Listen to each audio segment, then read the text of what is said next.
Айша 29-ға келген жесір еді. Күйеуі 2 жыл бұрын көктемде қаза тапқан соң, үйде, төсегіде суық тартып, денесі іштей өртке оранғандай болатын. Түндер ұзақ, түс көргенде де бір ғана нәрсе, еркектің ыстық демі, қатты қолы, терең үні елестей беретін. Күндіз ауылдың қара жұмысын істеп, мал бағып, көрші көлемге күліп жүретін. Бірақ кеш батты ма, үйге кіргенде есікті іштен іліп алып, шамды өшіріп, төсекке құлайды да, саусақтары өз-өзінен беліне, сандарына түседі. Іші күйіп, буын-буыны балқып, аузына ой, жаным деген сөздер өздігінен шығады. Бірақ бәрі бекер, суық төсек, жалғыздықтың дәмі аш еді. Бір күні көрші ауылдан келген Қайрат деген жігіт мал сатып алуға түсті. Қырықтығы қалың, иығы кең, даусы қоңыр, көзі оттай жанып тұратын еркек. Айша оны бірінші көргеннен ақшы удай ашып, тізесі дірілдеп кетті. Кешке қарай Қайрат малды байлап шай ішуге кірді. Айша шай құйып тұрып, әдейі белін бүгіп, мойнын ашып, көкірегін сәл алға шығарып қойды. Қайраттың көзі сол жерге түсіп, тамағы күреніп қойды. Қарындас, жалғыз өзіңіз жүрсіз бе? Деді ол даусын қоюлатып. Айша күлімсіреп көзін төмен салды да. Жалғыздықтан шаршадым, деді сыбырлап. Сөйтіп тұрғанда шамды өшіп қалды. Үй іші қараңғылыққа батты. Тек сырттағы айдың күміс нұры терезеден сүзіліп тұр. Қайрат орнынан тұрып, Айшаның белінен құшақтай алды. Айша екі қолын мойнына асылып, ерінен ұзақ сүйді.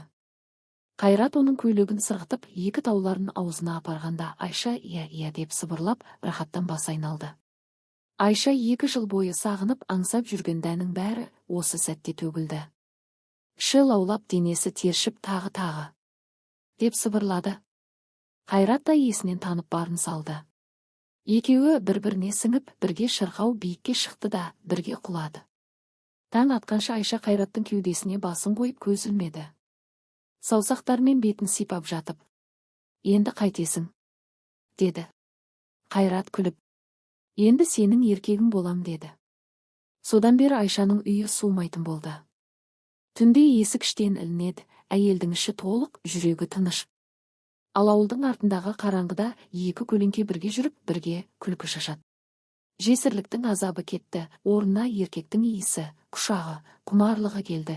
Келесі түнде Айша үйді ерте жинап, шамды әдейі жартылай ғана жақты. Қайрат кешке қарай келіп, есікті өзі ашып кірді де, сыртынан іліп қойды. Сөзсіз бірден құшақтасты.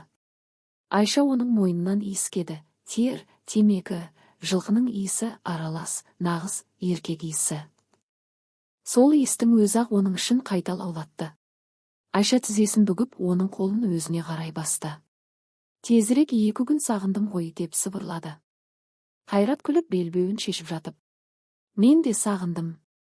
Бүгін бәрі баяғыдан да ыстық болады деді. Ол Айшаны жатқызбай, тура кіре берістегі үлкен сандықтың үстіне отырғызды. Айша 2 аяғын оның беліне орап алды да, өзін-өзіне тартты. 2 жыл бойы жиналған құмарлықтың босап жатқан еді.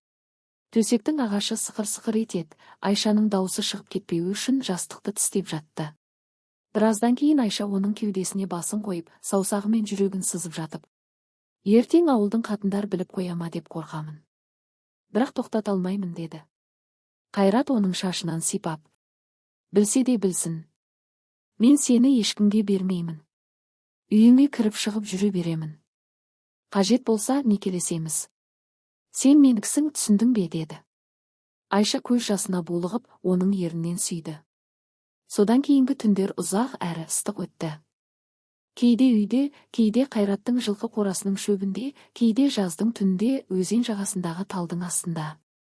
Айша бұрын соңды білмеген ләззатты татып, денесі де, жүрегі де гүлдеді. Ауылдың кейбір қатындар сыбырласып, жесірдің беті қызарып, жүзі жадырап кетіпті деп қояды. Бірақ ешкім ештеңе дәлелдей алмады. Өйткені Айша мен Қайрат түнде ғана кездесетін, күндіз бір-біріне қарап та қоймайтын. Бір күні Айша жүкті болып қалды. Іші білінбей тұрғанда Қайрат оны алып қашып, молдаға некелесті. Ауыл шу етіп, кейбіреуі тас атқысы келді. Бірақ Қайраттың туыстары қолдап шықты. Сөйтіп жесір Айша 2 жылдық қара жамылғысын шешіп, ақ көйлек киіп, Қайраттың әйелі болды. Содан бері оның үйі түнде де, күндіз де ыстық. Төсегі толы, құшағы толы, іші балаға толы.